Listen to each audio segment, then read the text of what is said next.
सुरक्षित रख सकती है, प्रिजर्व रख सकती है। जोखिम अगर आज जीवित होता तो शायद भारत की भौतिक प्रगति, हमारी आध्यात्मिक प्रगति, हमारी सांस्कृतिक प्रगति और संवेदनशीलता के संरक्षण और विकास पर वह कुछ न कुछ अवश्य शोध करता और लिखता।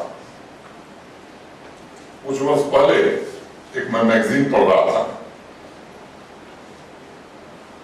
सोसाइटी का इतिहास लगभग 3000 साल पुराना है, जो लिखित दस्तावेजों में मिलता है।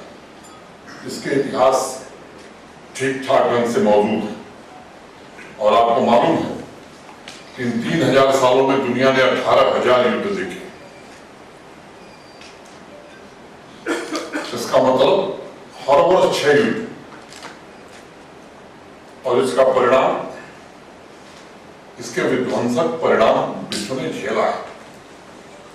अगर ये सच है तो तमाम धर्म, संप्रदाय, रीतियों, पूजा पद्धतियों, संस्कृतियों, भाषाओं के बावजूद हमने जो तरक्की की है, भारतवर्ष ने जो तरक्की की, जिस प्रकार अभी मेरे पहले आबाजी ने कहा, अनेकता में एकता, यूनिटी इन डाइवर्सिटी को संरक्षित करके रखा है, वो स्वाभाविक रूप से एक भारतीय के नाते हम सबको उस पर गर्व है।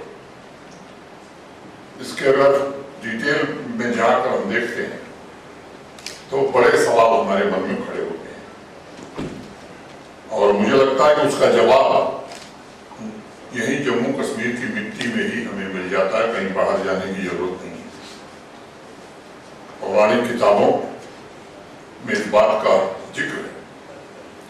शंकराचार्य जब कश्मीर आए, उसके पहले उन्होंने भज गोविंदम की रचना की थी। भज गोविंदम से बेहतर तत्वज्ञान और सामाजिक सांस्कृतिक व्यवस्था का दर्शन खोजना बड़ा कठिन काम है। तमाम लोगों ने अनेक प्रकार से अलग अलग ढंग से व्याख्या की है। प्रत्येक व्यक्ति उसे अपने नजरिए से समझता है, और जो मेरी समझ है, मैं मानता हूं समाज के जितने भी संप्रदाय, धर्मों की जितनी भी व्यवस्था है, वो असली मंदिर में एंट्री या मस्जिद में एंट्री का दरवाजा बने।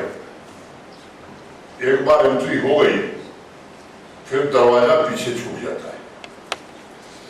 और व्यक्तिगत रूप से अगर मैं जब शंकराचार्य को समझने की कोशिश करता हूं, तो यही सीख शंकराचार्य ने दी।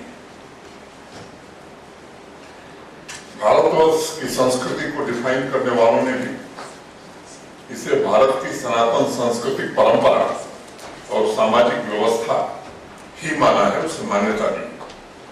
ये भी कहा जा सकता है कि बाद में जम्मू कश्मीर की संस्कृति को डिफाइन करने वाले स्कॉलर्स या मैं कहूं हिस्टोरियंस, इसी को कश्मीरियत का नाम दिया।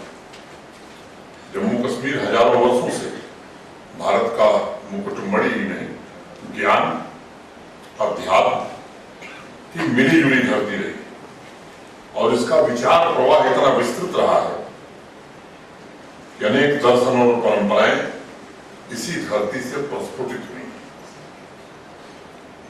अगर वेस्टर्न कंट्रीज के लोग आए हैं, बुरा न माने, उनके बहुत से समाजशास्त्रियों ने सोशलाइजेशन पर बहुत सारे रिसर्च किए,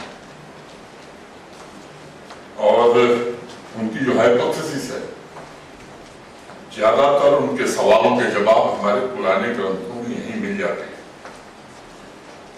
अगर मैं एक छोटी बात उदाहरण के तौर पर कहूं, देश में रेल राज्य मंत्री के नाते मैंने काम किया।